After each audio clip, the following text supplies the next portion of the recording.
us through our connect portion. All right. Thank you so much, Chief and General. I really appreciate that. Let me go ahead and share my screen so you can see that. While I'm pulling this up, hopefully everybody has had a chance to look at the handout and maybe even print it too. If you don't have that, type into the chat window so that we can make sure you get a copy of that handout, because we are going to be literally using that as our tool along the way today. Make sure that I can see the chat comments here. Bear with me for just a second. Okay. All right, I am set up. Good morning. So I couldn't help but kind of laugh out loud. You couldn't hear me because I was on mute when General Hawk said, you know, this is exactly how we planned that we would get together 6 months ago. On one hand, I thought, maybe he's not joking, though. You know, I mean, this is cyber. This is how these people connect a lot already. But I think that it is an interesting time, and we're going to definitely get into that more. So thank you so much for the pleasure and the honor to kick off your inaugural Senior Leadership Summit for the 16th Air Force. This is just an awesome opportunity for me, and I've really enjoyed getting to know more about what you do. Thank God for what you do. Truly, really appreciate that as a citizen of the United States. So the concept of what a can't-fail culture costs your bottom line may hit for some of you, may resonate, and for some of you, you might think like, oh, what are we talking? Like tactical strategies. I think with Chief Lifer's introduction, you know that's not what we're specifically getting into, but bottom line can mean different things to different people. But really, you know, what is that end? What is that thing that makes the biggest difference? I know as a recovering engineer at NASA for 17 years, I was really focused on the numbers and the process and the technical ROI, KPI side of things. And it took me kind of a hit over the head to realize how much of a difference the people side of things made. In fact, probably more so to the bottom line, but it doesn't typically get addressed very often or very frequently. I think COVID-19 has certainly had an impact on that. It's kind of forced it to come to the surface. So here's the first rule of our time together. This is going to be a psycho-educational keynote.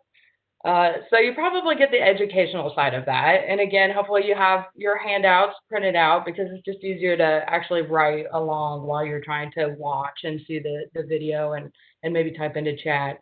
So you probably get the educational side of it, but what do I mean by the psycho side of it? Like, we're going to get really wild and crazy here. Maybe a little bit. Not really. The psycho piece essentially means, like, what is the felt response that I'm having from what I'm hearing? How is what I'm hearing resonating or not resonating? Why is it not resonating? Why is it resonating? What's actually happening for me in my body?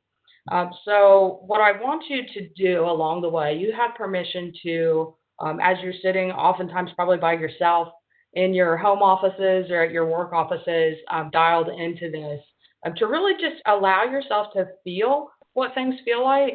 And I do believe that we can tell, kind of like Chief Lifer said, we can tell when something tugs at us. And when something tugs at us, that's our indication of like, yeah, I kind of already knew that was there. Maybe it's a chance for me to open it up. So this is a psychoeducational curriculum that we are going to be moving forward with. Did somebody try to say something? No? Okay, just checking. So since this is slightly different than what we have done before, let's talk about the way that we're going to play with each other today. So how do you play today? How are we gonna do this thing and actually stay engaged? And please steal shamelessly these tools and techniques for the rest of your virtual summit. It is much different for us to figure out ways to be experiential and effective in the way that we communicate with each other when we're looking at our computer screen, as opposed to reading the verbals and nonverbals of the people around us. So the three things, some of these you already know. We've got well over 100 people online today. I'm so excited. Thank you very much for that. But please try to keep your mics muted if you can. So the main way that we're going to interact with each other is through the chat window. So if you don't have it open already, please open the chat window so that you can see it in addition to the slides that are up, so that you can kind of be tracking what are other people experiencing and sharing and saying, so that we can sort of have a meeting together, so that we can just figure out how this is hitting for everybody else, and then share your thoughts too. I will have a video near the end of this. Thanks to various Wi-Fi connections, the video itself may come up just a little bit choppy for you, but the sound is probably the most important part, is that you can actually hear. It's a video of Brene Brown and what she's saying that's shared only with folks that have decided to go deeper into the Dare to Lead curriculum. So this is a special treat for you today. The other thing is, just in case WebEx freezes on you or the sound goes away, maybe log out and come back in, or try to refresh your screen. Sometimes that'll take care of things too. Fingers crossed that everything works well for us all from an IT perspective today. So the second thing is, so share your answers. So let's talk about the chat window just a little bit. What do we mean there? What do we actually want to share there? Well, as you are filling out the handout, some of these things are going to come across really easy for you. Some of them are going to feel a little deeper. And I'd like you to share as much as you're comfortable sharing in the chat window. Why? The reason for that is because, as Chief Lifer and General Hawk already said, this is about connection. We're trying to connect with each other, and if I don't understand what you're thinking, then how am I able to connect with you? So please use the chat window very liberally now. That may go a little bit outside of the culture of, like, maybe kind of keeping things a little more buttoned up, but do what you can to share. Sorry, I just got a notification there. Do what you can to share your feedback. So one of the things that Brene Brown says is, you can choose courage or you can choose comfort, but you can't have both. So I'm not asking you to share anything that may feel like it's a really stressful thing to share. Like this really feels too personal, and my God, there's over 100 people on the call here today. That might feel too personal. Don't share it then if it feels too personal. And if it feels like it's just kind of exciting enough, maybe a little bit stressful, but exciting enough for you to share it, but not in that stress zone or the red zone, then please have the courage to share it today. That will help us all go even further. And last but not least, to make it fun, and this is super simple, so every single one of you can do this throughout the call, on the chat window, if something resonates with you as being particularly funny, type in LOL. Just type in LOL so that we can all see your smiling faces in the chat window, if you will, laughing with us. And then by the same token, if something really hits, if something really resonates for you, like, man, totally, absolutely, that's exactly right, we're going to type in the term dig it. And I've heard that dig it is one of the things that maybe comes up with the 16th Air Force every once in a while. Perhaps you can hear some LOLs. So let me see some of those LOLs or dig its or good mornings. Let me see you play in the chat window just a little bit. I can see it start to roll up. Awesome. Lots of LOLs, lots of dig its. Okay, so that's how we're gonna play with each other today. So let's get started. Let's do this. So, hold on just a second. There we go. As General Hawk mentioned, there's luckily not a lot going on in the world. Oof, man, I mean, it helps, doesn't it, to lead in a time when there's not just chaos everywhere. Of course, I expect to see a lot of LOLs in the chat window at this point. This is unprecedented times. Ah, nice. Sunflowers from North Dakota. That might be roses, I'm not sure. The unprecedented times, truly. There is not a single person on the planet that isn't affected in some way by this COVID-19 response. It has hit all of us in some way, shape, or form, some ways very personally, some ways professionally. It's often in ways causing the most introversion preference of us to kind of wonder, gosh, when's the world going to open again? I'm ready to see some other people. Keep those LOLs coming if you resonate with it or dig it's coming. So there's a lot going on in the world, and then there are things that are happening maybe a little closer to home too. Maybe there are two teams that have played a similar game before, different skill sets that in some cases maybe have even played against each other before, that are now being asked to work with one another and try to figure out where the lines cross, where things meet, where we maybe have some redundancies, and where we can really truly expand and converge on what are the things that make us so great. Why was this a good idea? And of course, you've got a leadership team that's doing the best job that they possibly can amidst all the chaos and the newness. This has all been fairly new. Just trying to respond, but also have a level of strategic thinking associated with that too. There's a lot. There's a lot going on.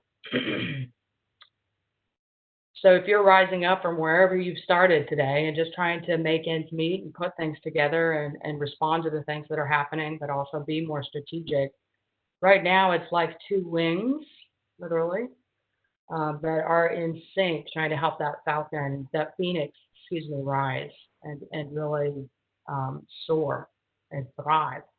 And I can sense that already from your leadership and the people that I've talked to, that this isn't something that a leader's just saying this is what we want to do.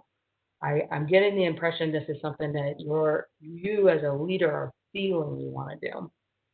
Tell me if that resonates through a dig it in the window. And that's truly just a lot. So are you tired? You ever feel overwhelmed? Maybe uncertain, frustrated, maybe pleasantly surprised at some of the silver lining that has come out of this, but maybe a little bit depleted? I could understand that if you do. You're here today because your mission is to make the world safer, to help people thrive. And again, thank God for you. Thank God for what you do. I didn't have an appreciation for that until I started to learn more about everything that the 16th Air Force was responsible for. Maybe you also have more of an intrinsic passion to save lives, solve problems, and just make the world a better place. I know that's what resonates with me, and that's what's helped me navigate my own career journey along the way. But what's getting in the way of that? What's getting in the way of maybe all those beautiful intentions that we want to put out into our personal and professional lives? What might be getting in the way of that? You've got a lot of plates that are spinning right now. Do you ever feel like sometimes you have so many plates that are spinning that you can't drop a single one of them, or some crisis ends up happening? See, this is the insidious path that kind of gets us into a concept around what a can't fail culture is all about. We're going to dive into more detail. But do you feel like you might sometimes be in a can't fail state? Like, I absolutely can't fail. And if you do feel that sometimes, what else is that creating in a belief system for us? What else is that starting to set up? What else am I maybe not going to do because I feel like I'm in a can't fail state? What impact is that having on your day-to-day well-being, communication, and interactions with others? So how many of you would raise your hand or say, dig it, if I asked you if you were just a little bit burned out, excited, but also just a little bit overwhelmed, maybe feeling a little scarcity in how we're going to solve all these amazing problems of the world? Problems are just solutions in different forms. But it's a lot. It's a lot. Yeah, I can only imagine what it's like for you as leaders, especially during this time and with a group that has just formed in October. So today we're going to talk about the pervasive effects the weight of all of this can have on a culture, and how shining the light on these insidious effects can not only negate their sometimes soul-sucking energy, but help us create the cultures to solve them. How does that sound? Give me a dig it if that's what you're in for today. Does that sound like a plan? Awesome. Lots of dig it's, lots of relates. Thank you so much. Just in case, quick nuts and bolts then too, if some of you are tied in via phone and you're not actually pulled up on the WebEx computer screen to see the slides, it will be easier for you to see the slides if you can do that. If that's not possible, I'm going to try to also reiterate the points that are on the slides, and you have your handout hopefully too, so you'll be able to follow along. But please let us know if there's anything that you need along the way. Okay, so if you're in, if this is what you want to do, then let's get started. Let's do it. So so where do we start? Really, there's only one place to start, and that's with us. That's really trying to understand what is it about what I'm hoping for or thinking that connects right now for me. How can we connect with others if we're really not connected with ourselves? So this is a chance for us to go inward first and consider what are my own thoughts, values, hopes, fears, dreams, assumptions, needs that maybe I have. And so I have a few questions that will start us into that. The other thing is, we'll see in a minute, but I can guarantee that you're not alone in what you're thinking. That's some of what Brene Brown has been really magical about, is helping us create a language to realize that, oh my gosh, those deep, dark things sometimes are absolutely what the person right next to me was thinking too, in their own frame of reference. And it can be so calibrating, and it can lighten the thing that felt so heavy to like, oh, it's just that. Other people feel that too.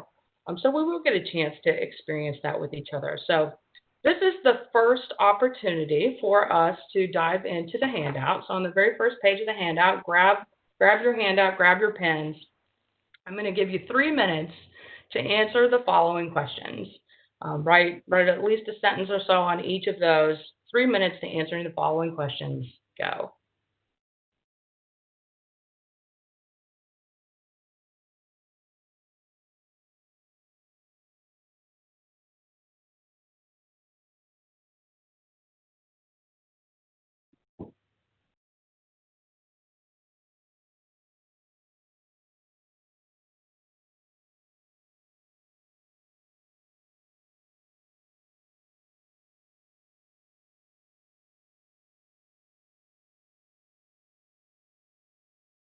We'll share our answers with each other on the screen again if you're comfortable after this. So right now, just take these notes for yourself on your handouts.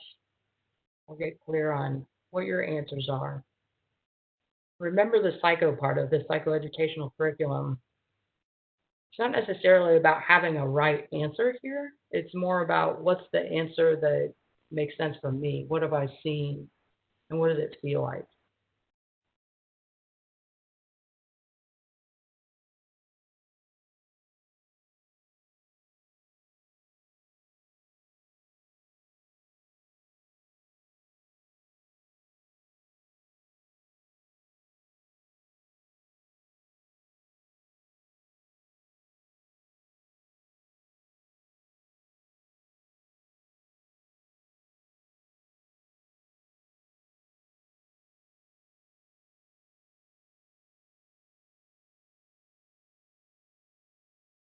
Okay, got 1 more minute to go.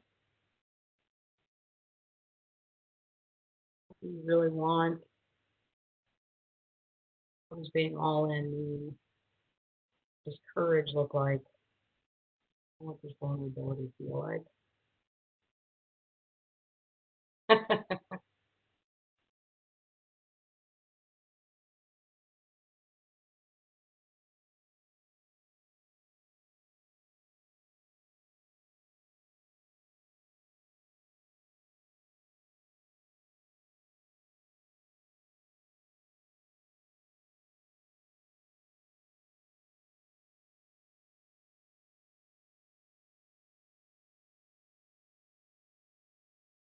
Okay, about 10 more seconds. Go ahead and finish whatever answer you're on or whatever sentence you are writing. Okay. So how many of you are interested in what other people wrote? This is honestly a beautiful activity to do when you're face to face again. And the reason why they look like little 3x3 Post-its is because that's often the way that I facilitate this, is with 3x3 Post-its. So again, still shamelessly, please use all of these tools, techniques, and anything that is seeded from them with your own teams in the future. So how many of you want to see what other people wrote? Let me see in the chat window. How many of you want to see what some other people thought about these questions? What do you think? Dig it. Nice. Okay. So let's dive into that. So let's start off with what may be easy for some of you. This may have been the easiest one. What do you really want? And for some of you, it may not have been, depending on where you are in your transition. I was told about a Buddhist saying at one point in my life that said, if you're ever wondering whether or not you're where you're supposed to be, just look down. There's your feet. You're exactly where you are, and therefore that's where you're supposed to be. So I kind of like that. So for some of you, maybe this was easy. Some of you, maybe it wasn't. So in the chat window, what do you really want? If this doesn't feel like too much of a stress zone or red zone thing for you to type in what you really want, go ahead and give us your feedback, and please follow along in the chat window so that you can see this too. What do you really want? To develop and grow with airmen during my remaining years on active duty. And make sure that I'm sharing. Be a virtuous person, make a positive impact in the lives of others, have a positive consequence. And for some of you, this may relate back to, I've heard this, what's between the dash? You know, like we'll see these tombstones. It's a little morbid example, but what really is, here's when you were born, here's when you died, and what were really the most important things for me. That's often what I really want. To feel challenged personally, professionally, bring value to what I do. Protect Americans, bless you. Okay. So this is where we may find we have a lot of connection, but again, it's a fun thing to do, especially if you're in a team together. So let's move on to the next one. What does courage look like? Where have you seen courage show up for yourself? Where have you seen it in other people? Where, how, with whom have you seen it? What does courage look like? Go ahead and type that into the chat window. What does courage look like? Standing up for your convictions despite the consequences. Willingness to provide alternate views. Yeah, that maybe weren't receptive. Stand up, do what's right. Interesting, these are coming a lot faster. Courage is moving out with limited resources and knowledge. Yeah, I actually, bless you, I put little permission slips on Post-it notes on my desk, and I have one right now that really resonated in the last couple months. I give myself permission to feel disoriented in this time of transition, you know, and I'm still going to try. I'm still going to go. I'm still going to do. Admitting my own mistakes, facing adversity, doing what's needed even when it's hard. Saying I was wrong. Beautiful, beautiful. So notice the overlap, and notice the things that like, oh, I didn't think of that, but wow, that really that hit for me. That tug, that resonated. After a 500-year flood, a 100-year pandemic flu, and a prep for a 2-year move to create a new TFI base at Lincoln. Teamwork. That's beautiful. Thank you. That's awesome. Lots of detail. Okay. So then what does being all in mean? What does that mean? What does being all in mean to you?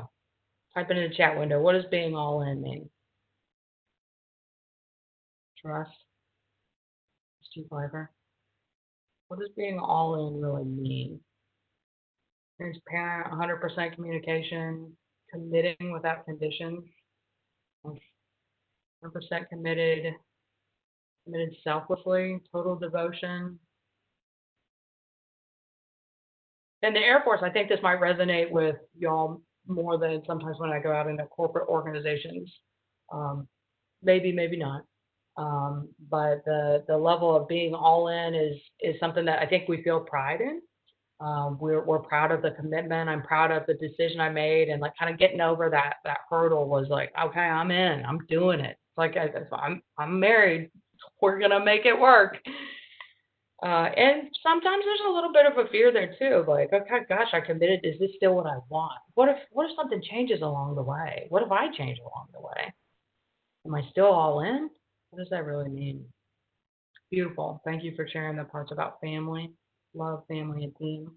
Okay, and last but not least, this was probably your favorite question, if I had to guess. What does vulnerability feel like?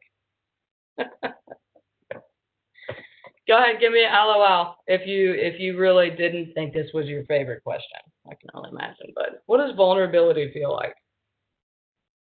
Open to the point of pain, icky, uncomfortable at first, and then rewarding. Thanks. Okay. alone, not knowing everything and being okay with it, touchy-feely, answering this question, bless you, putting yourself at risk for the greater good, uncertainty, saying I need help, trusting. We will absolutely pull that apart in just a minute. Exposing insecurities. Oh, it brings discomfort. So this is the heart of really today's keynote and the work that Brene Brown does. I've had a chance to work with her since about 2012 when I was personally moved by the work that she was doing pre-Dare to Lead, pre-Daring Greatly, pre-Rising Strong, pre-Braving the Wilderness, if you're familiar with any of her books. So she was just kind of getting started there. But maybe you're beginning to see the link between vulnerability and courage, and really the underpinning point that Brene has researched. She's been researching shame, vulnerability, and courage as a social work professor at the University of Houston. I think she's doing some speaking with UT in Austin now. I don't know if that's one of these or one of these. Hopefully a handshake. But she's been researching this for about 20 years now, and she has inherently created a formula that I think is really helpful. Courage and vulnerability are two sides of the same coin. And so you truly, as much as most of us don't like vulnerability, and I would like to just try to make sure that I'm not vulnerable, but I want to have this thing called courage in my life because I want to have zest and bravery, and I know I need to take risks and try new things, and it's worth it. It's going to be completely worth it. But I want to make sure I don't have this vulnerability thing. She's the one that has said, essentially, you cannot have one without the other.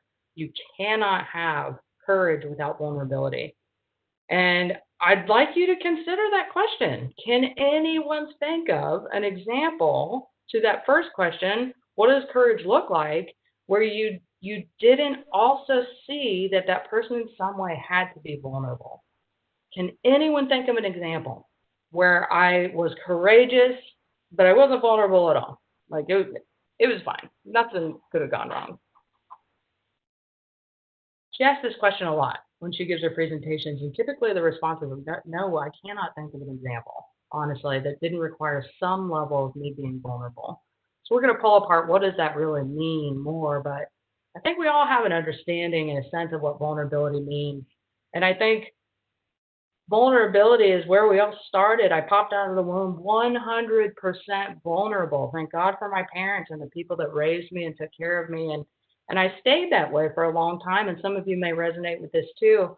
I was vulnerable and I didn't see anything wrong with it until like the first time I got picked on the playground in grade school. Or somebody made fun of me because I got the words wrong when I sang, everybody wants to move around instead of rule the world. Who knew? So all of a sudden we start to learn these like kind of painful experiences of like, ooh, gosh, like keep it buttoned up, like don't show that you don't know. Make sure you're certain, have the answer, have the right answer, have the answer exactly when the answer is needed. And we start to layer these belief systems on top of us. And I think it starts to happen when we're kids, that like vulnerability is not safe. It's not okay. And so we try to say, well, I just won't be vulnerable anymore. And so I try to shield it out. I know I did that. I remember in high school at one point thinking, it's really better to be one of the scary than one of the scared. And that protected me. It did. But at what cost? And I wish somebody back then would have told me this, that vulnerability and courage are really two sides of the same coin. Because at the time I would have said that I had everything under control, but I was absolutely fueled by my desire to not be vulnerable, maybe even more than my desire to be courageous. So I don't know if that resonates with any of you or not. But what this also ended up looking like was I desperately avoided anything that looked like it might create a failure.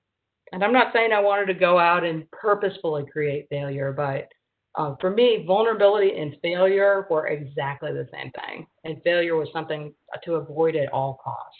Let me see in the chat window. Are you guys with me? Are you digging it? Is this starting to resonate? Is this hitting the nail on the head for you? Yeah, good. Thank you. Thank you for the feedback. So what we're really getting at then is that courage and maybe innovation, to be able to do all these amazing things. And then failure and vulnerability, they're all related. But if I take out the word courage and I take out the word failure, or I'm sorry, vulnerability, and I just have innovation versus failure, well, now we're talking business, right? Now we're talking a common language that we're used to using in the military, in the government, in corporations. We want to be innovative. We don't want to be the Kodak or the Blockbuster. Because we certainly want to avoid failure. But what underpins both of those is courage on one side and vulnerability on the other side. So let's play with that. So I started looking into concepts around failure. There's a lot of books out there around failure, fail fast, fail often. Some of you maybe have seen these before or read about them. Fail fast, fail often, how losing can help you win. Yeah, right? Yeah, that sounds good. Failure is not an option by Gene Kranz. Now, what he was really saying in there is failure of losing a crew member, failure of losing the mission, aren't an option, and so we are absolutely willing to be resilient and pull out all the stops to do whatever we need to do to try to avoid that, so that we can learn from it. Feel the fear and do it anyway. I read this book and I was like, it was helpful, but it's making me start to think like, oh, maybe failure's the new success. It's trendy. We should get more comfortable with it. Failure's just what happens. I've actually seen, and I think Brene noticed too, I've seen people start to put on their performance reviews. Not only like tell me how glowingly amazing and awesome you were in the last year so that we can figure out what your merit increase is, but where did you fail and what did you learn from it? Wow, what a different culture that would be. I don't know if anybody's read this one, The Culture of Military Organizations. I haven't had a chance to read it yet, but from the excerpt that I read about it, it looked like it would be a pretty good book to hit on the same topics that we're talking about. And then, of course, last but not least, Dare to Lead by Brene Brown is one of the latest best books on like how do we go about this whole thing called leading, knowing that I want to have courage and innovation in my team, but what that means is I need to be really clear and truly address what vulnerability and failure look like. So that's what we're going to pull apart. All right, so my thought was, well, failure seems to be like trendy, right? And maybe people were going in that direction, but then I realized it didn't feel trendy when I thought about failure, though. Actually, failure really hurts. There are some pretty significant big fails that you can probably think of in your life, in the world. There's a reason why we're afraid of failure. And I remember when I started working with NASA in 1999, I was working on bioregenerative life support systems. And when I first started, I'm from Kansas, went to Kansas State University, did my bioprocess engineering degree there, and within 5 days got what at the time was my dream job, because I didn't want to wake up and go to work and think, I have to go to work today. Life is just too short for that. So I got this dream job like 5 days after I graduated to work at NASA, and a woman took me in under her wing here in Houston, Texas, and she said, Lori, you're going to love it here, but the NASA red tape and politics will drive you crazy. She called me a Kansas kid. She was my Texas mom, and I said, oh my gosh, my ear to ear going, thanks so much. Gosh, I'll keep my eyes peeled. I'm at NASA. And I love NASA. I really did. I thank NASA for everything, including the level of discomfort to go do something else. So I started my career there, kept my eyes peeled, moved from project engineering to project management roles to system engineering to system management roles. And when I was working on life support systems for the International Space Station, I started to see what I think my Texas mom was talking about. I started to see some of the inefficiencies there. But along the way, of course, in 2003, we had this big fail of the Space Shuttle Columbia tragedy. How many people remember where they were when we saw the Space Shuttle Columbia unfortunately disintegrate upon reentry? That was a big fail. That was really painful. I was up in New Hampshire. So this is the story about what do I really mean by a can't fail culture. What is it? The path to hell is paved with good intentions. So many of the things that NASA considered, and I was on the International Space Station at the time, was how, of course, do we make sure that we never let this happen again? How, of course, do we make sure that we do not have loss of life or loss of mission? And one of the ideas was, what if we instituted kind of a safe haven concept on the International Space Station? At the time, the International Space Station had 3 crew members because it really, we just started flying it in October of 1999. So it wasn't at the full capacity that you see it at today. And that seemed like a good idea, right? Okay, well, let's figure out how many consumables we have in case the shuttle crew, for some reason, has to stay on the International Space Station, because we noticed when the shuttle launched that, yeah, maybe a big piece of ice fell off the main booster and hit the wing, and we're not sure if they're going to be safe or not. So how long could we keep an additional 6 or 7 people from the shuttle crew alive on the International Space Station? It's a good idea, right? Right? I mean, this was smart. So we start calculating it, we start thinking about it, and as we're calculating and thinking about it, we realize pretty quickly that the International Space Station doesn't have a lot of space for all these consumables, and we also are taking a massive amount of up mass and up volume capability if we wanted to fly additional consumables, just in case something happened and we had to take care of like really triple the size of the crew that we normally had to take care of for a long period of time. So what started to happen, and this is where the idea came to me of a can't fail culture, was that we started to slowly, insidiously, we started to say, like, well, maybe that part of the International Space Station mission might not have been as important. You know, if we just fly a little bit, then we'll just hold on that. We'll fly that later. We'll fly that another time. And ultimately, NASA didn't end up selecting solely a safe haven mission, but the concept was planted. At what point have we lost the whole purpose of what we were trying to do because I'm too worried about a failure? At what point have I become a can't fail culture? And if I've become a can't fail culture where I'm more worried about making sure I don't drop any of those plates, making sure that I don't hurt anybody, that I've lost my mission along the way, what impact is that having on everything else that I'm doing in my organization? How many people does this resonate with? Do you understand what I'm talking about? Do you dig it? Do you get it? Does that make sense?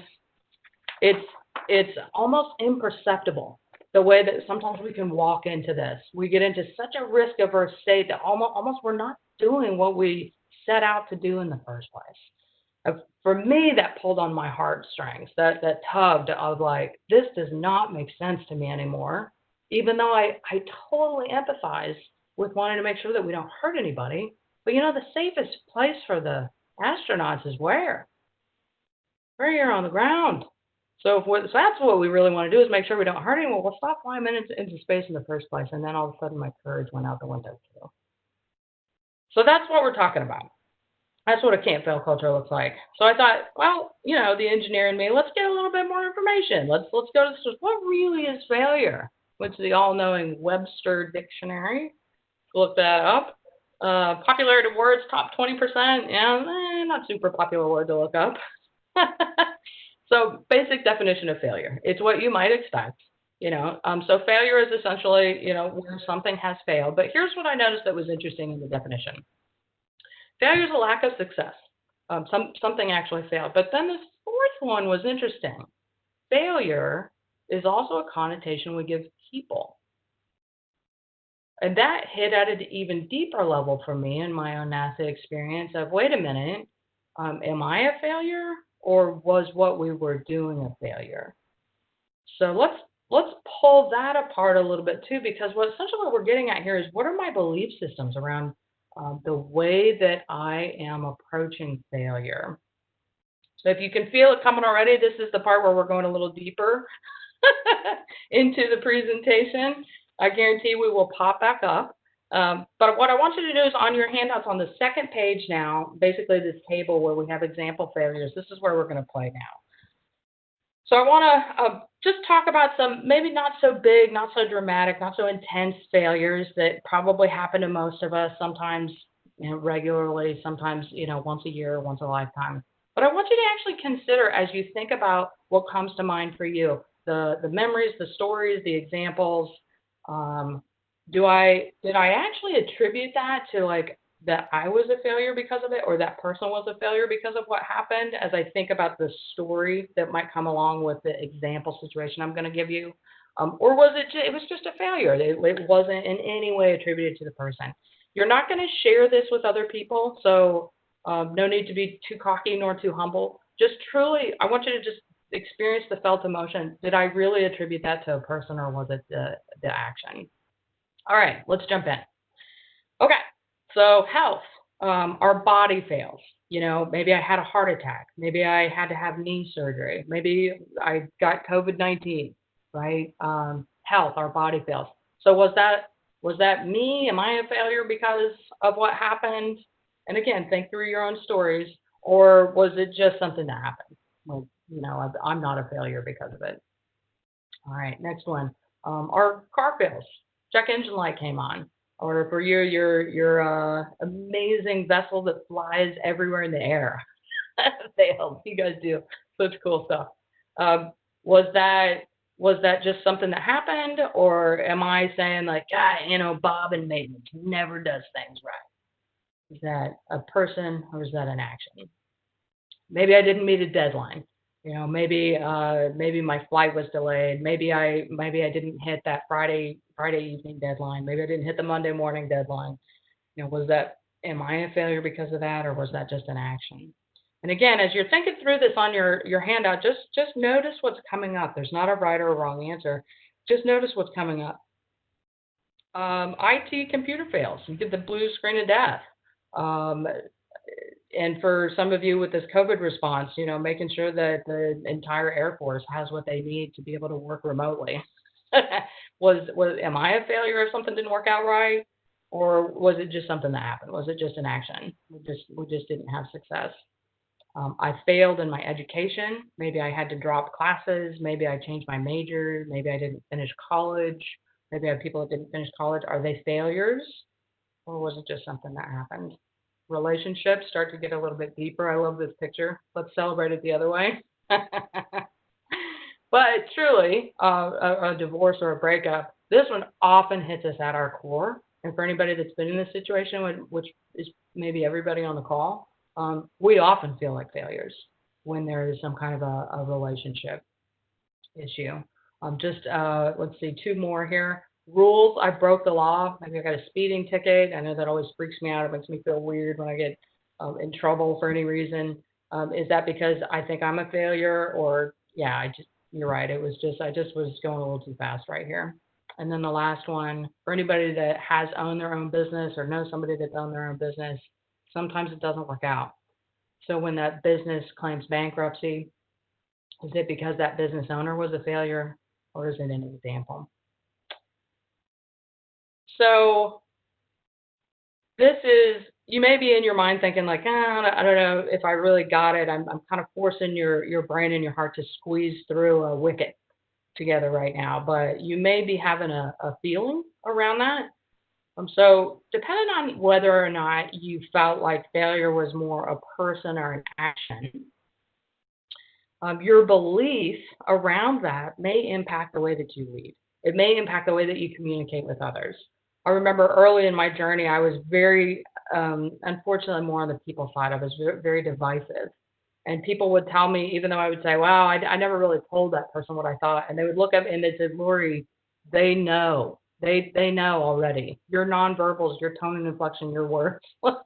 People know. We pick up on it. We're pretty perceptive creatures. So how does it impact the way you communicate with others? How does it impact the way you might be communicating with yourself? We're communicating with ourselves hundreds, if not thousands of times more a day than we are with anyone else. So how am I really thinking about failure? What am I telling myself? And what rules might I have in my own belief system of what I will or will not do, depending on failure? Okay, so let's give you a chance to think about this in a little bit more detail. Again, we're not sharing this with anyone. I'm going to give you 30 seconds, and I want you to just think about anything that comes to mind, personal, professional, recent, a long time ago, big, little. What are times that you feel like you have failed? I'm going to give you just 30 seconds to think about that. We're not sharing it with anyone. Jot down your ideas. Go on your handout. Where have I failed?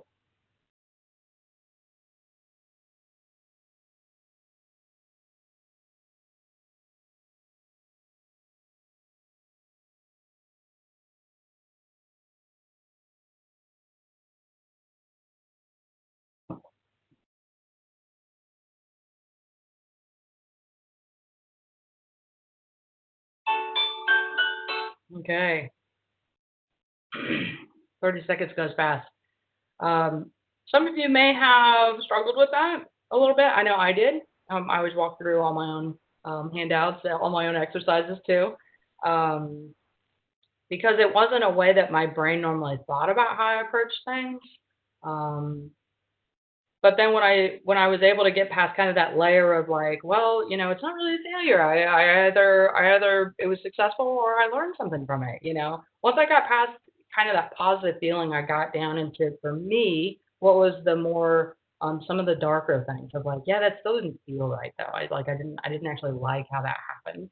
Maybe you call it a failure. Maybe you just call it a face down moment. That's the term Brene uses. But for the most part, these things are kind of difficult for us to talk about. But I think it's important for you to just understand how you've rooted yourself in what you may believe, what you might be thinking. Again, this is not a test. There's not a right answer here. The right answer is whether or not you feel like whatever is coming up for you is resonating. So let's think about that too. Most of the time, this isn't very comfortable. So on your handout, there's a scale of 1 to 10. And again, we're not sharing this necessarily with anyone, or maybe we could. We could share it in the chat window. This might be kind of interesting to see. A scale of 1 to 10. 1, that was extremely uncomfortable. Please don't make me do that again. I did not like it. 10, no problem. That was a breeze. I needed more than 30 seconds. I would totally do it again. What's your number? Let's go ahead and share it in the chat window. I don't think this is gonna be too awful if you're willing to share. What's your number on a scale of 1 to 10? How comfortable was that? Give a lot of variation. So again, remember that Buddha saying, we have permission to be right where we are. For me, failure is not comfortable. Even talking about failure is not comfortable. I often ask this question when I'm at a conference, and normally the average is somewhere around a 4. On average, this is more uncomfortable than it is comfortable for me. So wherever you are, that's great. Just feel it. The truth is, we've all failed hundreds of times. We'll continue to fail hundreds of times, maybe even thousands of times. And the way to consider our failure resiliency is to look at, number one, how much do I admit it to myself? That like, yeah, geez, I could have done that a little bit better. And number two, how much discomfort do we feel around it? Because sometimes the things that feel really, really, really uncomfortable create behaviors that may have unintended consequences to them. So you get a pretty good idea of how failure tolerant you might feel just in the way that you have answered these questions. Hopefully that's starting to resonate. Is that resonating? Dig it? It may not be what you liked to resonate, but is it resonating? Okay. All right. So let's move on to kind of moving back up just a little bit. So organizational failures. So organizational failures, that's different. That's not like, okay, gosh, Lori did this and I feel really bad about how that happened. Organizational failures is essentially, what's an example of when someone's failed in the organization, failed related to some team? Maybe this was still your failure in an organization, but now let's focus on it from an organizational failures perspective. I'm going to do the same thing. I'm going to give you 30 seconds, but I just want you to think about now, just looking at it from a professional perspective, what are some organizational failures that I've seen? So, for some of you, maybe this will be the same list if you wrote some organizational failures already.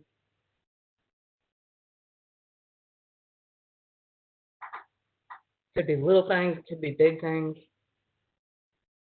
I remember when the new travel system got implemented at NASA.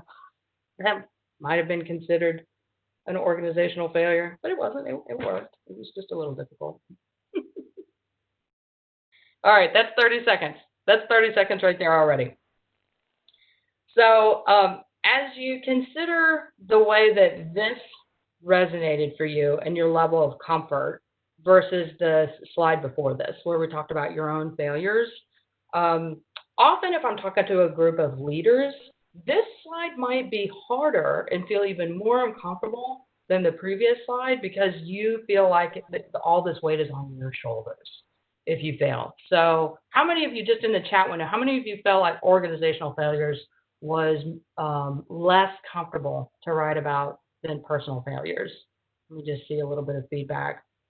Organizational failures were less comfortable than my personal failures. Because sometimes it's exactly the opposite of that too. Sometimes the personal failures is more difficult. But again, the more we move into leadership positions, the more we kind of feel like the world's on our shoulders. Much less if it wasn't my organization. Yeah, good point there. So organizationally, what actually happens when somebody fails? What happens when somebody takes a risk in your organization and it doesn't work out?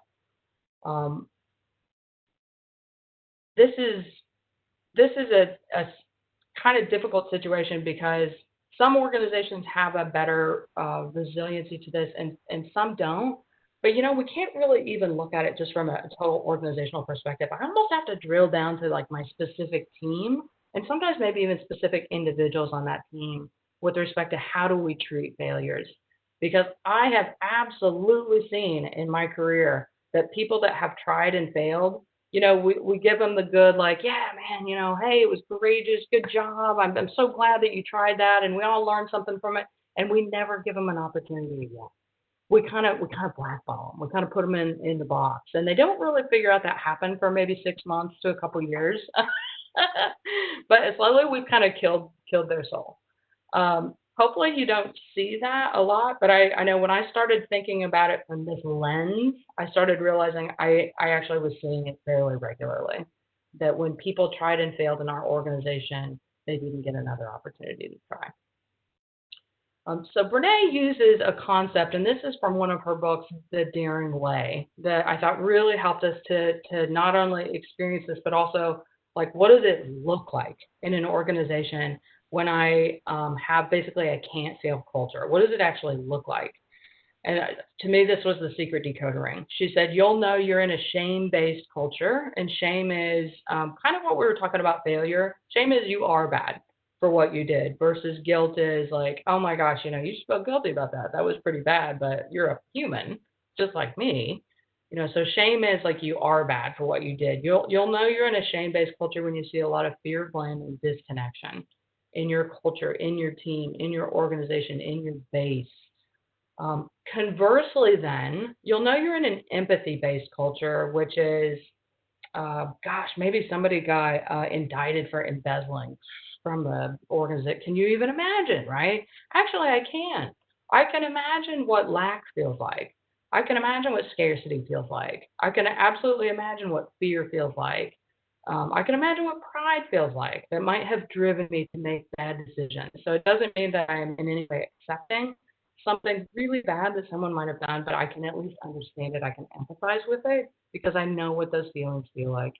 So you'll know you're in an empathy-based organization when you see a lot of courage, compassion, and connection showing up in the people in the way that they try new things, the way that they have courage. So hopefully this is still resonating. Again, my apologies that there's not a lot of interaction, but thank you very much for everybody that's typing into the chat window. Let me see, is this resonating? Can I get a dig it if it is? Is this resonating for you? Okay, awesome, thank you. So why am I sitting in front of you? Why is a previous, I call myself a recovering NASA engineer, sitting in front of you today? What am I actually doing here? I thought it might be a good time for you to hear a little bit about my own story to help understand your own story too. and then just resonate with some parts that may feel familiar for you. So as I mentioned before, when I started working at NASA, my Texas mom had given me that kind of indication of like, gosh, you're gonna love it, and there's gonna be pros and cons to it. And it wasn't until about 10 years in that on the International Space Station program, I did start to notice I didn't feel like we were making the right decision. And some of you might be able to relate to that. It just felt like sometimes we would have a schedule constraint that we all knew wasn't a real schedule constraint. And so it would force us to make, like I say, a technology decision years before we ultimately had to make it, which all of a sudden, like, it drove us down a certain path. And like, so here's what you're going to be, here are the pros and cons you're going to be stuck with because you had to make that technology decision sooner than you really had to. And that stuff drove me crazy. Little LOL, if y'all get that. And I thought, okay, I think I understand what my Texas mom was talking about. I think I understand this like level of bureaucracy and red tape of just doing just a massive, big initiative. And so it wasn't awful. The pros still outweigh the cons working at NASA significantly, but it was a little bit of an emphasis for something doesn't feel right for me as much as it did before. I'm beginning to maybe show up to work a little bit more jaded, a little bit more kind of irritable, a little bit more frustrated, a little bit more cutting, a little bit more judgmental, maybe a little bit more can't fail. And I didn't really like that, and I thought there could be a better way. And then I heard about this thing called Lean Six Sigma. How many people have heard of Lean Six Sigma before? I think it was something that the military has used quite a bit. I think some of you probably know about it. Good, dig it in the Air Force too. So when I first learned about Lean Six Sigma, I thought, oh my God, this is it. This is it. This is how we're going to be able to fix the government. I can help fix the government, and then this little crack of a door open. Like, not only will we make processes better and we won't make silly decisions anymore, like maybe it'll be just a little bit better of a place for people to come to work, and they'll like it just a little bit more, because it's almost like inside of me, my heart was just soaring for people to love coming to work every day, because that made me love coming to work every day, because I'm an extroversion preference. I feed off of that zesty energy from all these other beautiful people that sometimes we're doing this and sometimes we're doing this, and it's beautiful either way. So I thought, this is it. This is it. So I had an opportunity to roll out the Lean Six Sigma program at the NASA Johnson Space Center. That's when there were about 15,000 employees and contractors. Maybe some of you have been to see JSC or worked with some of the NASA folks there. And for about 2 years, we rolled this out. We had a team called Lift, where we were essentially trying to launch it. We had 20 process improvement events in. And after about 2 years, I started to realize, I think we keep getting about 30% of the implementation plan done that we set out to do in the Kaizen. Sorry for a lot of the tool talk there, but in the process improvement event that we were ultimately trying to implement. And that didn't make sense to me. It actually went back to, for me personally, that same root of, this is driving me crazy. Why isn't it 100%? I realized I was struggling with a lot of different things right then. But one of them was that we call the NASA logo the meatball. And honestly, I felt like the meatball was starting to drop off the pedestal for me. Like, oh my God, it's NASA, it's the coolest place in the world. And I'm not sure if I can keep working in a place that I struggle with from an efficiency perspective. Unfortunately, right at that same time, I lost my only sibling to suicide. So, of course, that was a shattering experience.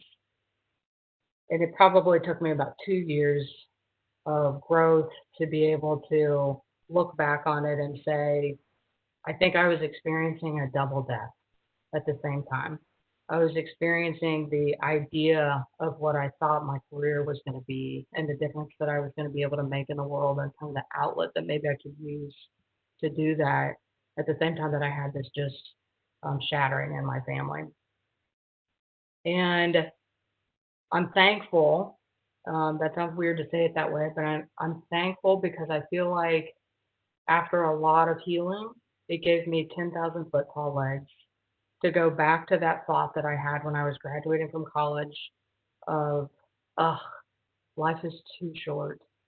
We have such a small amount of time on the planet in this life to make the difference that makes the biggest difference to us, and just enjoy our lives as much as we possibly can. And that sounds so simple, but for me, that was a big aha. It was like a weather vane turned around. I had been so focused on the difference I was trying to make to everyone else around me. When I turned that weather vane around and said, well, wait a minute, I know that wherever I invest my energy, I'll make a difference. I can work on the gas station on the corner. That's going to make a difference. That will help people. But that's not the thing that's going to make the difference to me. And that's what today and this summit and really your leadership opportunity in your lives are all about, is what are the things that make the biggest difference to me? Because not only is that sustainable for your energy, it's probably where you're going to make the biggest difference externally as well. And the 21st century challenge for leaders is creating a space for people to show up authentically as themselves, which may or may not fit perfectly with everything that the organization was asking for. And when we show up authentically and unguarded and unshielded, it doesn't mean that our people will show up that way, but I guarantee our people won't show up that way if I do, if I show up shielded and guarded.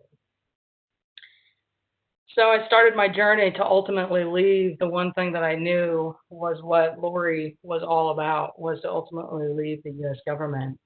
In 2011, I started my own business, New Horizons Strategies, really not knowing anything about what that looked like to run a business. The term entrepreneur has so many E's in it, I didn't even know how to spell it.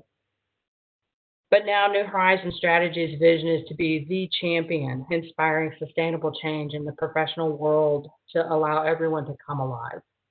For whatever reason, that was my why. I really resonate with Simon Sinek.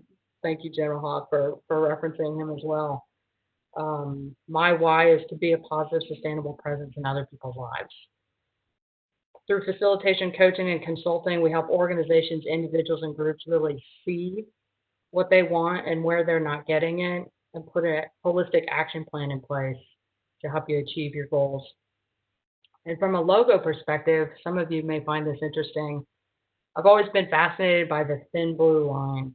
If you think about it, Earth's thin atmosphere, the thin blue line, only visible from space, is all that stands between life on Earth and the cold, dark void of death.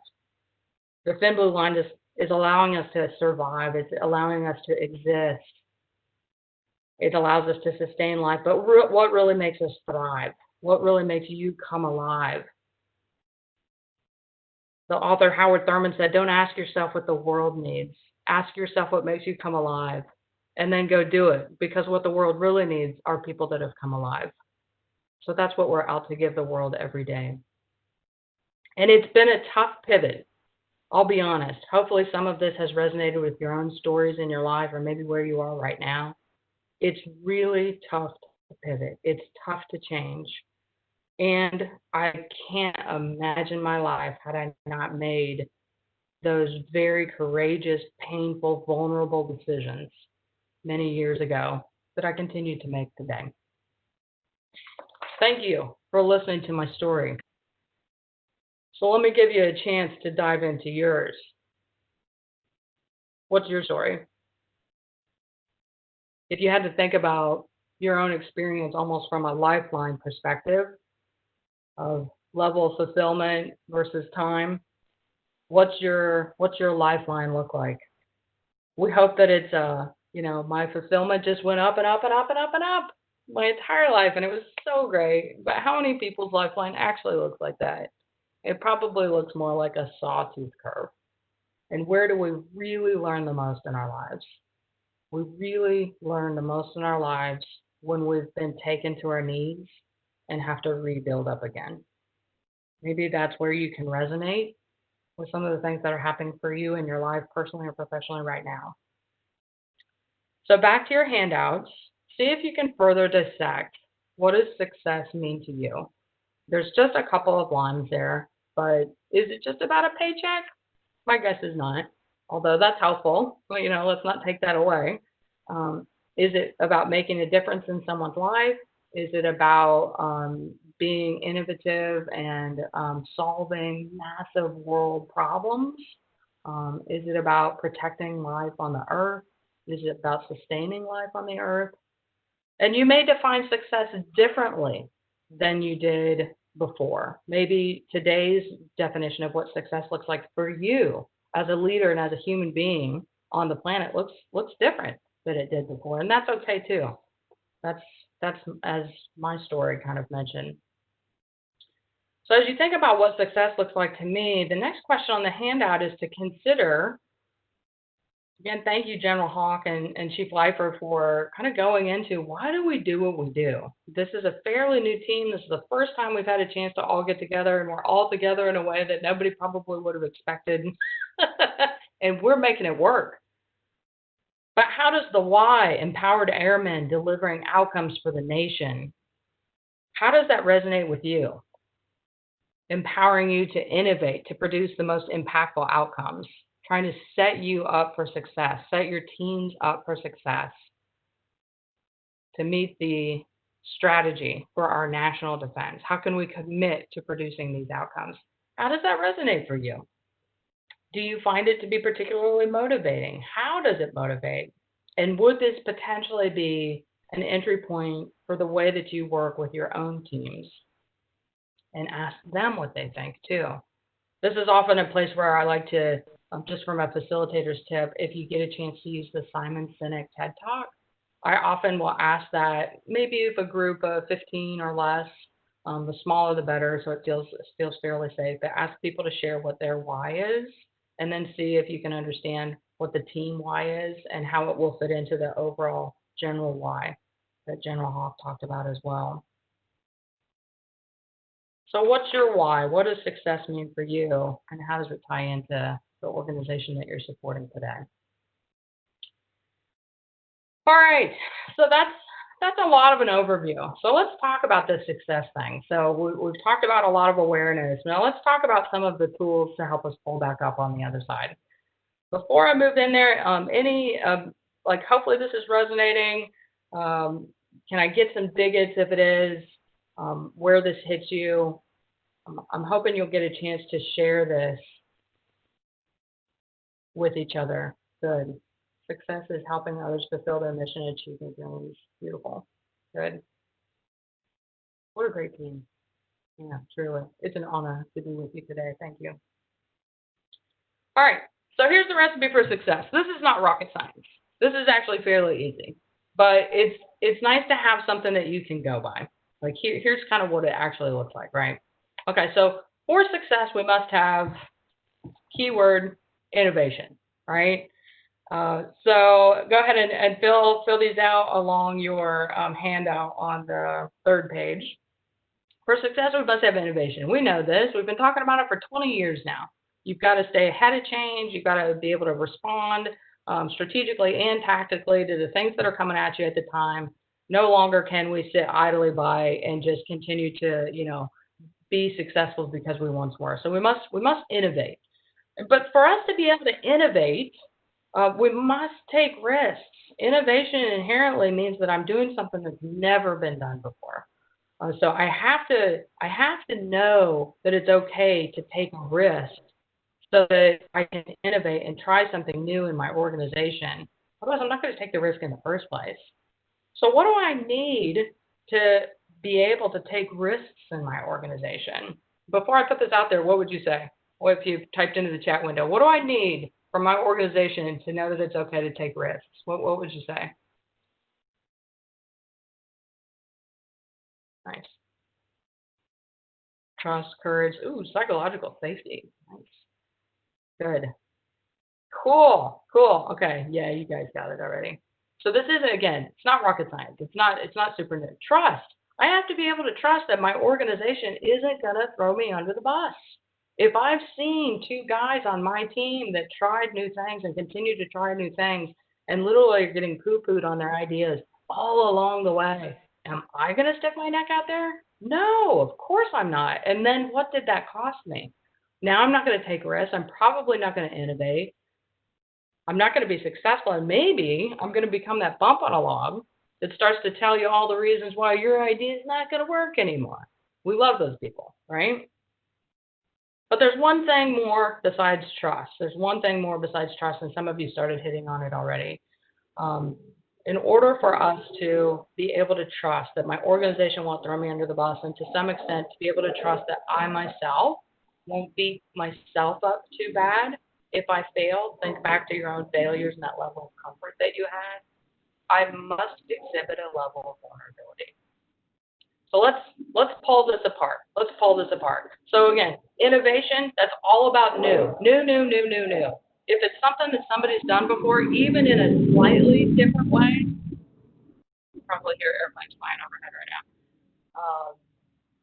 then it's not innovation anymore. I'm just repeating what's already been done. Taking risks is all about calculating what are the chances. So those two are fairly easy, but trust and vulnerability are the pieces that we're really going to focus on today. So from a trust and vulnerability perspective, one of the examples that I use, and some of you may have heard of this already, trust is defined by 4 different characteristics in this book, The Thin Book of Trust. What I like about The Thin Book of Trust is it's literally thin. You can read it over lunch, by Charles Feltman, and he references Stephen Covey, Leading at the Speed of Trust. So there's a lot of basis in there, but he breaks down this simple thing that when trust is there feels like a speed bump, like, oh yeah, we trust each other, no big deal. But when it's not, it's like an asymptotic wall. Yeah, it's not there and it's never going to be there again. He breaks it down into these 4 different parts, and I find them to be very helpful. The 4 different parts are sincerity, reliability, competency, and caring. And you can read the book for more information too. But essentially, competency and reliability we kind of get. Don't trust me to teach your French class. Why not? Because no parlez-vous français here from this Kansas kid. So we know that. That one makes sense. Reliability, did you come through for me before? Did you not come through for me before? That one makes sense too. Those are 2 things that we normally say, like, that's why I trust someone, or that's not why I trust someone. But it's actually these final 2 that are the ones that really, to me, sink it in of why trust is there and why it's not in some of my relationships. Sincerity ultimately means, do you walk the walk of the talk you're talking? If you say one thing, this is a little different than reliability. If you say one thing is important to you, but then your actions reflect something different, that's what Charles Feltman means by sincerity. And if I can see that delta, I might not trust you. Okay, so that kind of makes sense too. And then the 4th one is by far the deepest one. Do I believe that you care about me? And genuine question, really truly as leaders, ask yourself this, because I think we're just expected to care about everybody, but the truth is sometimes we don't. Just be honest, like I care about people in different ways, but you have to actually be aware and honest with yourself. Do I care? How do I care about these other people? It goes back to what some of my coworkers said, like, oh yeah, I don't really like that guy. I don't really trust him, but I haven't told him that. And my coworkers were like, Lori, he knows. He already knows. It's in the way that you communicate everything that you're saying. He can tell that you don't care. So those are the 4 elements of trust. So in the chat window, if you feel comfortable, and then also on your handout too, which of these elements might be missing in some of your relationships today? If you think about a relationship where maybe an element of trust is missing, which one pulled for you? I'm going to type that into the chat window. We're not saying who we trust or don't trust. Reliability. I like this because it really helps me to have kind of that ring to go back and say, here's where I want to work on rebuilding trust if I don't have it. Okay, and then last but not least is vulnerability. And this is where we get back to Brené Brown and all the amazing work that she's done on vulnerability. So I'm actually going to share a video that Brené Brown uses, again, with Dare to Lead facilitators. I'm a certified Dare to Lead facilitator for her. And this is a video on the myths of vulnerability. So on page 4 of your handouts, you're going to get a chance to follow along with what she's saying in the video and kind of get clear on what are these myths about vulnerability. If vulnerability and courage are 2 sides of the same coin, and I need to ultimately trust someone with something they could hurt me with. That's why vulnerability comes before trust. And she's going to talk about this in just a second. So let's move in to rumbling with vulnerability. Again, make sure your speakers are up if you can't hear this very well.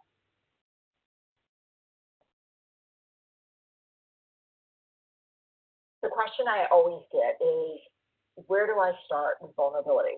I'm willing to embrace the suck. I am starting to believe that it's an important emotion to be able to deal with, and if we want to be brave, where do I start? And the answer is always the same.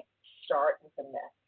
When I wrote Daring Greatly, there were 4 myths, but since doing all the leadership work, I now have 6 myths of vulnerability that we need to tackle if we're going to really be able to lean in. And I'll tell you why, because, I mean, just wherever you are right now, look around. I mean, I'm here with, 10, 12 people here that are helping me put this together.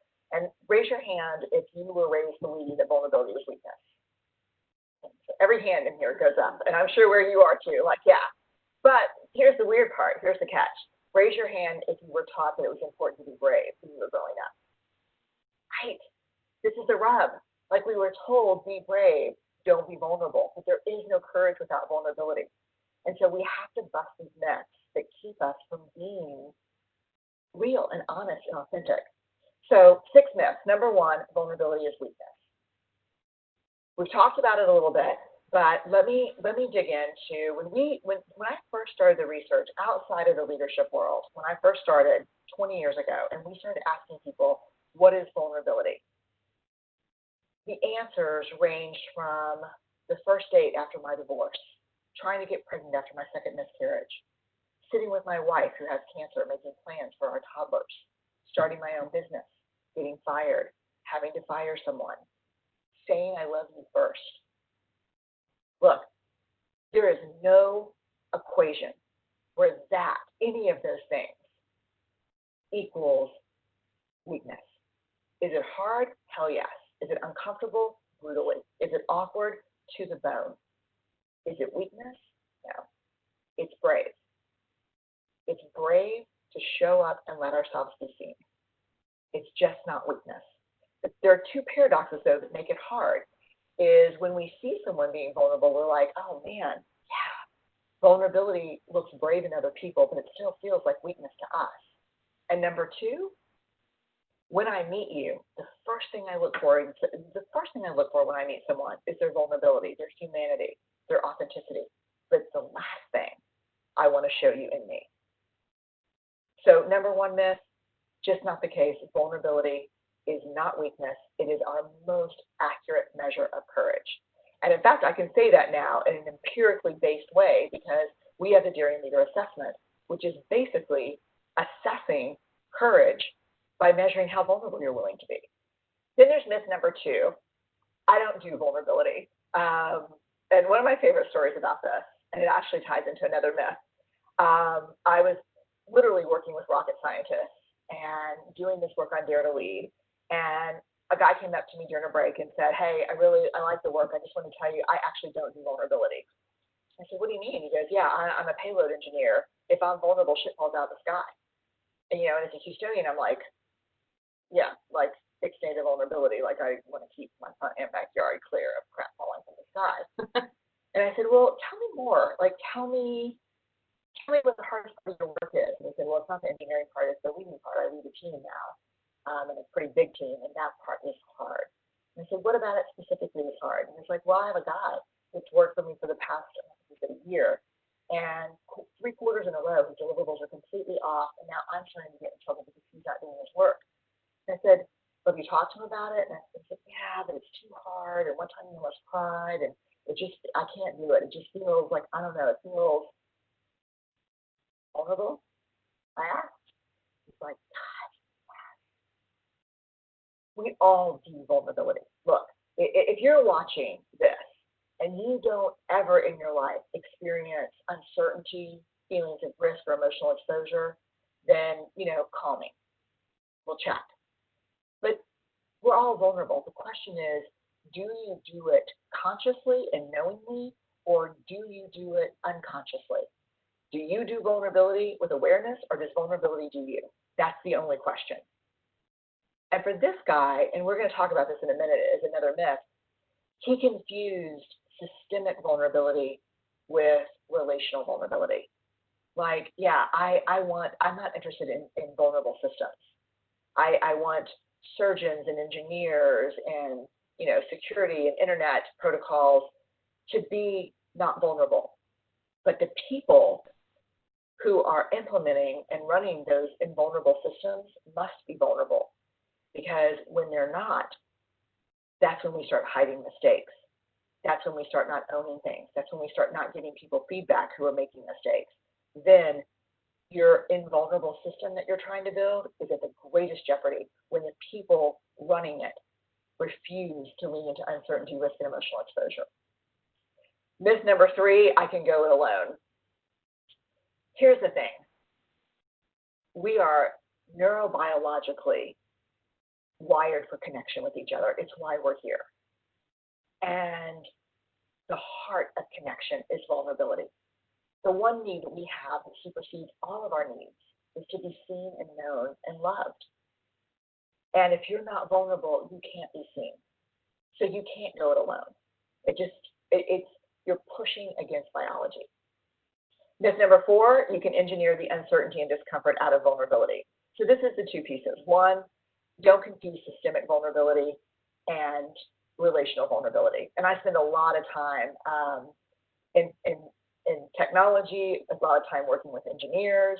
There's a great story in the book about working with a group of very elite subsea engineers at Shell, where we have to spend a lot of time really just pulling apart. I'm not asking for vulnerable systems. I'm asking for vulnerable real humans to build those systems, because that's the best shot you have when people will be real. The second piece about engineering the uncertainty and discomfort out of vulnerability is, I've seen a lot of people use my work in ways that is really, for me, kind of unimaginable, especially where they try to say, we can build an app or an algorithm for vulnerability so it's more certain. I'm going to be vulnerable, but I'm going to test it first to make sure there's no actual risk involved. That bankrupts vulnerability by definition. Myth number 5, trust comes before vulnerability. And people always ask me, like, I want to be vulnerable, but I need to really trust someone first. But how do I trust them if I'm not ever vulnerable? And the way I talk about it, and we'll talk about this more when we talk about trust, is trust and vulnerability is a very slow building and stacking. I don't meet you and say, look, I'm going to be, hey, nice to meet you, Kurt. Here's my deepest, darkest secret. Let's be best friends. That's tumbling. That's like the bad Jenga move. That's like pulling something from the wrong place. I just played a lot of Jenga over the holiday, so let me tell you. It was in a life-size Jenga, so when it fell, it was like monumental. It was horrible. Anxiety, very bad anxiety for the Jenga. But we have to build slow like this. But if you're waiting till someone meets a trust test to be 1 ounce vulnerable, you're going to wait forever, because trust needs vulnerability, vulnerability needs trust.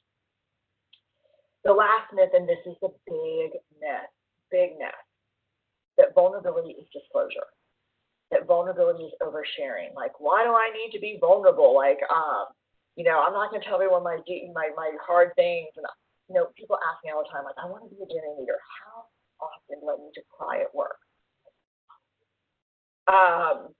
Yikes. I have met vulnerable leaders who disclose very little personally, but who are very vulnerable and open. And I have met leaders who disclose everything and are not really vulnerable at all. Vulnerability is not disclosure. Live tweeting your bikini wax, not vulnerability. Sharing intimate details of your divorce and on Facebook, not really vulnerability. Vulnerability is I'm showing up, I'm present, I'm leaning in, and I'm keeping the armor off. That's what vulnerability is. So it's really helpful to dig into those 6 myths of vulnerability and figure out which ones do you cling on to, and what do you need to do to let go of them.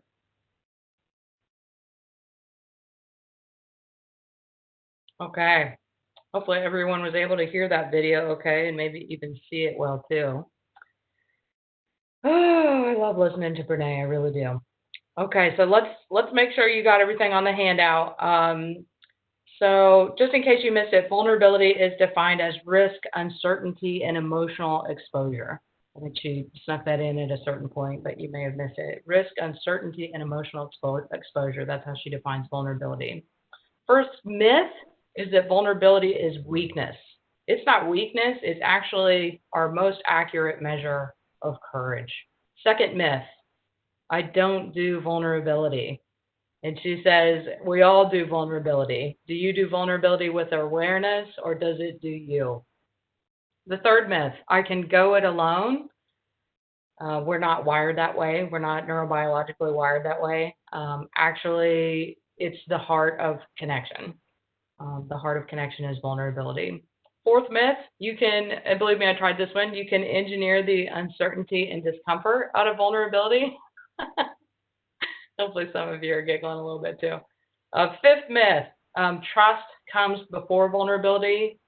Even Charles Feltman mentioned that in his book too, that vulnerability is truly what comes before trust. And if you struggle with that, like if that pulls, don't feel alone. It pulls for me as well. And then the last myth, vulnerability is disclosure or oversharing. It is not disclosure or oversharing. It is just showing up authentically as you and sharing authentically what feels right for you to share. So as you think about these four, you may have already considered one that like tugs at you a little bit more than another one, or one that might apply in a certain situation that you're in, or maybe they just all apply. But if one seems like it's really pulling at you, just circle the number of the one that's pulling at you so you can reference it later. I'm hitting you with a lot of information today. A lot of information has come at you. We've covered a lot of ground. So we've covered a lot of this concept around what does a culture look like that has this, maybe best intentions, I can't take risks type of mentality, and what's the cost of that? So the underpinning formula for success has some very clear ingredients, but where do you see yourself in your team, maybe your organization? So on your handouts, there's a little bit of a checklist that just summarizes some of the things that we've talked about today. Even if it's in the smallest way, that can still create a can't fail culture if you start to see some of these things. A culture that doesn't support courage, connection, and compassion. A culture that reinforces fear, blame, and disconnection. And remember, this could be on my team. It could be in my office, the way that we talk with each other about it. Maybe it's in my own belief system. It's in my own family. A culture that doesn't realize or even care if trust is broken. We just soldier on, march through, push through it. What is a culture that isn't actively working to repair broken trust versus maybe even armor up and dig heels in even deeper? I absolutely saw that at NASA sometimes. It just got worse. What is a culture that reinforces to employees that vulnerability is weakness and something to be avoided? What is a culture that say they want innovation but actually kind of punishes those that try and fail? What are all of these things actually costing your bottom line? Certainly, it's costing us success in our organizations, but that's sort of the survive part. If we think about the thrive part, it's costing us a lot more than that. And I appreciate Chief Summer Lifer said psychological safety at one point in the chat window. If I don't have psychological safety, then I don't feel as comfortable. I'm spending a lot of energy shielding up before I even show up to work every day. And that's not when you're going to get my most creative best self, let alone that's not when I enjoy coming to work every day the most either. So what is it actually costing you? So there's a couple lines underneath. Maybe you're already thinking about it. What are some of the things that this might be costing our organization? So as we wrap up on time for today, knowing that you've got another day and a half that's coming up for you, I put together a few questions that you can consider with your team that we'll get to in just a minute. But I want you to be very purposeful about what were the things that resonated the most for me. So also on your handout, maybe you're going in a few different directions. Maybe this was just a bunch of new terminology, and I'm more comfortable with some of the new terminology right now. Maybe some of you had some ahas, like, oh, wow, that clicked. That kind of made sense. I never really thought about it that way before. Maybe some of you have experienced a fundamental shift in your awareness and your beliefs that's still crystallizing with respect to what does this mean I do differently now? What's your biggest takeaway? Write down what's your biggest takeaway. Again, it's not a test. It's just whatever resonated for you. And you have permission for whatever resonated for you to be the thing that resonated for you. I remember as a student in classes always thinking like, oh, I gotta remember 100% of everything here. And then when I go with more of just like the organic grace of how things happen in life, how things unfold, and how we're given what we need when we need it, the thing that resonated the most with you today was the thing that was supposed to resonate the most with you today. Hope that makes sense. And then lastly, for you personally and professionally, as a leader, as a human, my commitment today is what? What's one thing that you already know for sure you want to do differently? What's one thing that really stood out? So as you continue to work with each other, I think Chief Lifer is going to be kind of facilitating you through this as well. There's a list of questions on the very last page. And these aren't things that you're necessarily going to have time to finish right now in the presentation, but maybe some starting points for your conversations as you continue to work with each other. As you continue to focus on this concept of connectedness, maybe consider what are our top 5 strengths as a team. Maybe you already know that. What are the top 5 constraints that are getting in the way of us being a cohesive, connected, thriving team? And maybe this shows up in different pockets. You know, but what really helps us, I go back to my Lean Six Sigma days, and I think when we all sat down at a table and we did like the normal way of interacting with each other that we're used to, and really doesn't actually take a lot of energy for me, of just sitting in a meeting and then talking every once in a while, what I noticed is very rarely were we getting on the same page of what the problem actually was in the first place, as everybody's like fighting out. Like this is my fiefdom of this is the solution that I need today. So what are the top 5 constraints that we can all rally on the same page? Like, yes, those all resonate. Those are the exact situations or problems that we want to try to solve. And then if you have time, maybe potentially consider, so then what would be the root cause of the top 5 constraints or problems that we specifically want to address? And what's one idea that we could do? And if you could implement just one idea to some very specific structured constraints that you're trying to bust through so that that phoenix can really rise and fly and thrive and soar, what would it look like in 1 year if we implemented these ideas? So that's where I leave you. Thank you so much for all of your attention. This may feel a little bit overwhelming, but as Margaret Mead said, please never doubt that a small group of thoughtful, committed citizens can change the world. Indeed, it is the only thing that ever has. Thank you so much, 16th Air Force. It has been an absolute tremendous honor. Dig it. Make it work. Ms. Hall, we really dig you. Thank you so much. As you can see, the chat channel is just lighting up. If we were in a room right now, I think you would have thunderous applause. My heart is full listening to you. There were things you said today that made my heart swell with joy, and there were things that I'm like, you know, I felt it in my gut, right?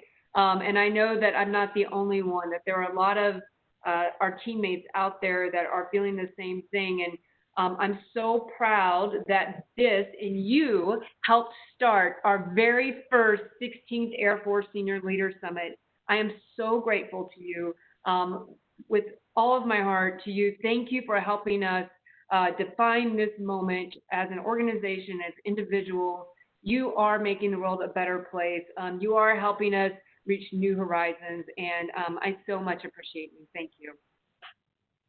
Wow. Thank you, ma'am. I'll work for you any day. Absolutely any day. Thank you very much, everyone. Ms. Hall, thank you so much, General Hawk here. It's certainly from our perspective that a great opportunity to talk about vulnerability during a global pandemic. We certainly all are feeling that in different ways with our families, our airmen, and our organizations. and also about how we build trust and how as we make decisions as leaders in this environment that we're in. It really comes down to our teams that we are all responsible for. Do we trust each other as we move through an environment that does come with risk, but built on a foundation of trust and belief together is going to be a much stronger way forward. We look forward to the discussions that you've enabled over the next day and a half, and we really appreciate you being part of the organization as we step out and rise up to meet the challenges that are ahead of us. Thank you so much. Best line of the day, this isn't rocket science. Thank you so much. You all have everything you need to be able to do what you're trying to do right now. Go forward and prosper. I think you have a break now. Is that right? For about 15 minutes?